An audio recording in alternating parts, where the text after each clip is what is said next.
بسم اللہ الرحمن الرحیم۔ بخاری شریف کی حدیث 799 ہے۔ تو کہتے سمیع اللہ لمن حمیدہ کہتے ایک شخص نے پیچھے سے کہا ربنا لک الحمد حمدن کثیرن طیبن مبارکن فیہ، حمدن کثیرن طیبن مبارکن فیہ۔ آپ صلی اللہ علیہ وسلم نماز سے فارغ ہو کر دریافت فرمایا کس نے یہ کلمات کہے ہیں؟ اس شخص نے جواب دیا میں نے۔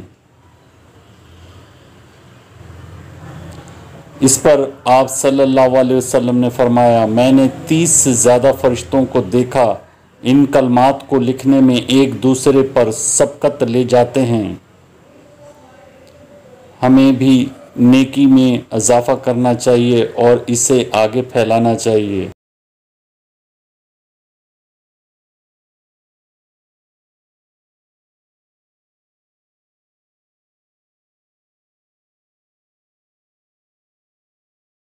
اس ویڈیو کو اپنے دوستوں کے ساتھ ضرور شیئر کیجیے گا اور اس ویڈیو میں کمنٹ کر کے ہمیں لازمی طور پر بتائیے گا کہ آنے والے وقت میں آپ کس طرح کی ویڈیوز دیکھنا پسند